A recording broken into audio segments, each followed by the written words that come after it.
Oh, hopped. My guy just hopped that casually. Samer Abu Hamad has seen more of the world in 3.5 years than most people will see in a lifetime. When I started the bike trip, my plan wasn't to bike around the world. I was just like looking to challenge myself and do something hard. And he did it all on a bicycle. With COVID, we were all inside, and I was doing the stationary bike downstairs. And my dad was like, you should actually come outside and bike. Like, there's a world out there. Those wise words from his father preceded a journey that's now spanned 6 continents. I biked through so many crazy cities.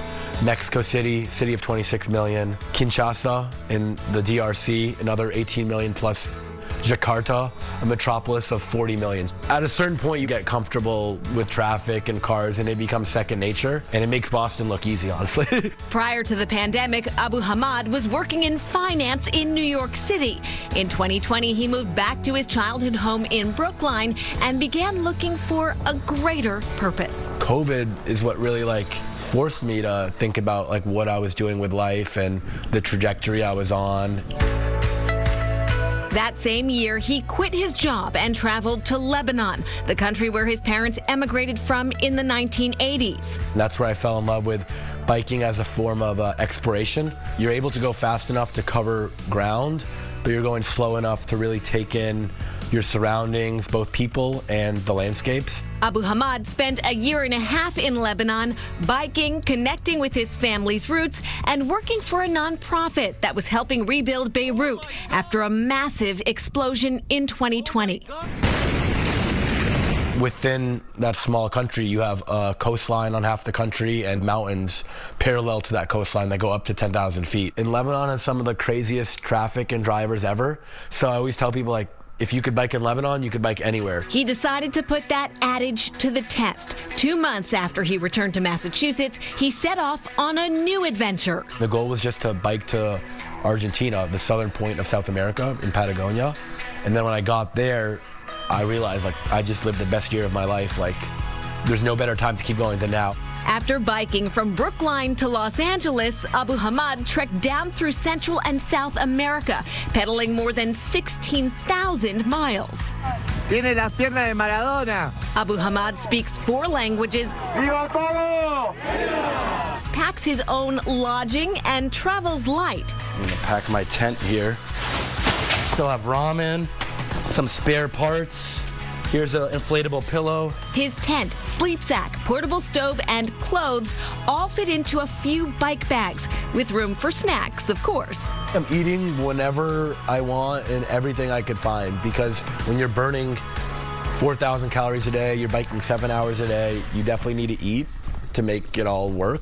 After his trip through the Americas, Abu Hamad returned home to work for a couple of months to fund the next leg of his adventure, the top of Europe to the tip of South Africa. Biking through the Sahara was epic because actually, if you're biking it from north to south, the prevalent winds are at your back. Those long stretches could seem daunting, but they're actually really therapeutic. Hey, when you need to take a break, I could just stop in the middle of the road. That's the pro of being out here in the middle of nowhere. After another break back home, he and his bike took a flight to Australia, navigating the island nation from south to north. After that, it was on to Asia, then the Middle East. One of the hardest stretches I did was biking through Saudi Arabia in the middle of the summer. It was 120 degrees every day.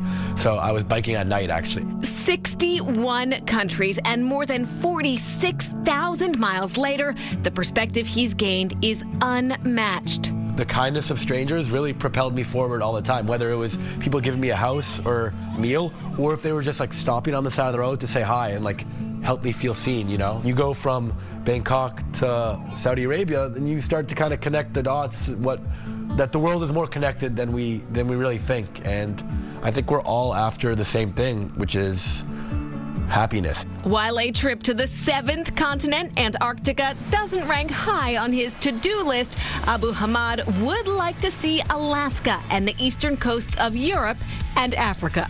For now, my goal is really to share the tools I learned from this trip and empower others. Everyone should push themselves out of their comfort zone, whether through travel or through setting a hard goal. That's when you achieve growth.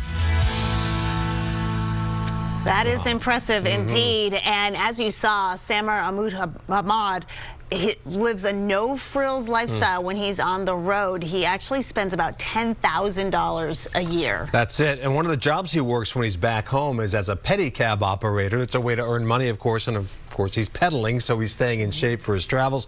The next thing he hopes to add to his list of accomplishments is author. He's writing a book this year about all of his amazing travels. An underachiever. Yes, exactly.